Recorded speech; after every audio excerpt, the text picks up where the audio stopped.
Welcome back. I'm going to do our radioactive decay practice questions here. Let's finish off this week here. You can do your assignment. So let's talk about the alpha decay process of protactinium-234, so PA. On your periodic table here, number 91. So this is going to undergo alpha decay. So let's just say 2. Maybe I should put my pen on here. So 23491 PA. That's undergo alpha decay.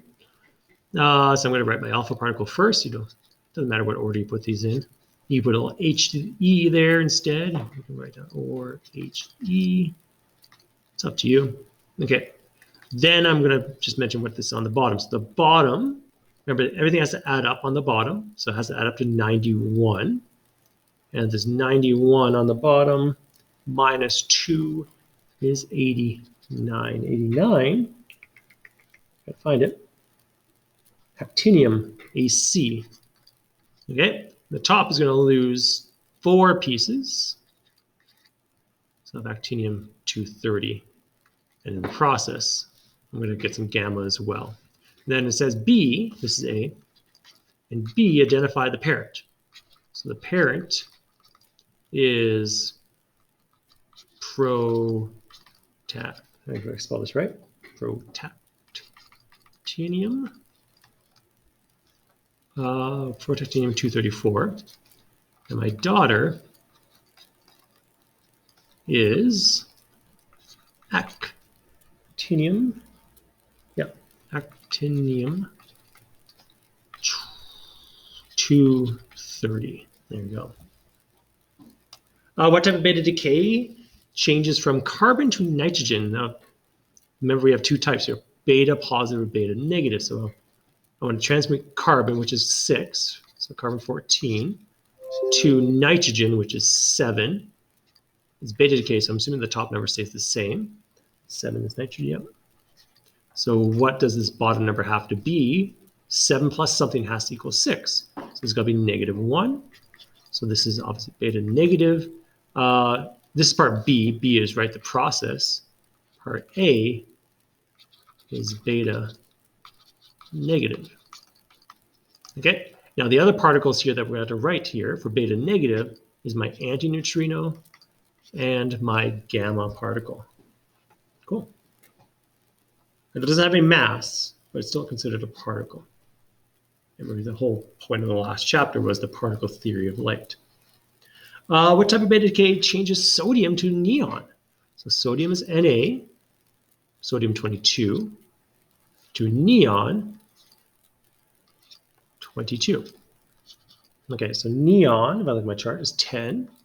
Sodium is 11. Well, process elimination, we assume that would be beta positive end is going to release a regular neutrino, and again, more gamma. So that is part B. Okay.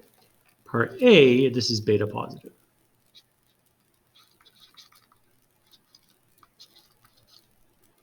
Oh, geez. Positive. Cool.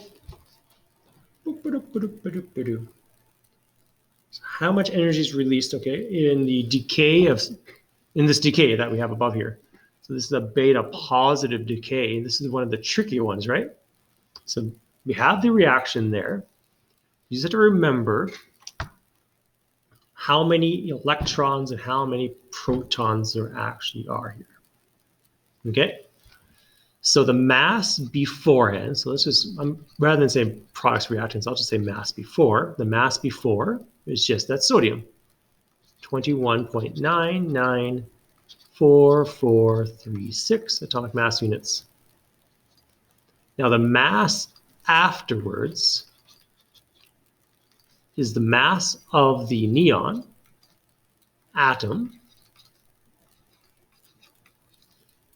plus 2 masses of electrons. But this is the beta positive version. If you're trying to figure out where these came from, I'd go watch that video over again. So I'm not going to bother going through the whole process of why there's 2 of these in beta positive. In beta positive, there are 2 of them. So we do have to watch out. So that is going to change the mass afterwards. So I'm going to pull out my calculator here. Okay. Put them out of the screen so it doesn't get in my way. So 21. My calculator's kind of slow on me right now. Just 1 second. There we go.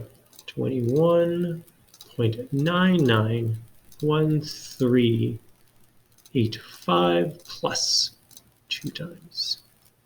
So it's a bit slow because I'm using my mouse to type the buttons in. The right number? Yeah. Okay, so the electron number I just got from another data sheet. It's in our notes too, and it's on the link. I probably linked it to this worksheet here. I put in my notes to do that, so hopefully I did. So this ends up being 21.99248216 atomic mass units. So the mass has changed a little bit, and that's going to change my mass defect. Right? I've lost mass here. I've still lost mass, but I haven't lost as much as I thought I did. So I'm going to subtract my two numbers. I'm going to write that out, minus after. So I subtract my two numbers. I'm going to go minus 21.99443. So where's the number? 994436. What is the 6 there? Yeah. Doesn't look like it on that sheet there. So I've lost mass. I've lost 0.0019538,402 atomic mass units. What I'm going to do is I'm going to change that into kilograms. Every times by the atomic mass unit constant, the 1.66 number, and it changes. I've lost 3.24, changes into kilograms, sorry.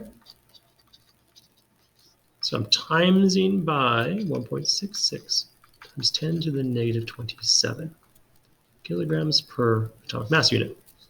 Okay, the whole point of that is so I can use it in this formula here. E is equal to mc squared. And I'm just going to take my number I have here, times it by the speed of light squared. Enter. So I get 2.92 times 10 to the negative 13 joules. That's all fine. Like, it doesn't specify up here it has to be an electron volt, so that's a pretty good answer to use. I'm not going to use all the sig digs that they have in this question. I'm just going to use an appropriate number, 3 in this case. But I'm also going to change it into electron volts so I can see. Nice answer here. Actually, not that much. 1.82 mega electron volts. Now remember to do that. I divided by the 1.6 times 10 to the negative 19 joules per electron volt number. That's on our formula sheet. There you go. Again, so if you want to see where those 2 electrons came from, go check out the notes. I went over it in pretty much detail there, a lot of detail. So I'm not going to go over it again in this one. I'll see you in the next video.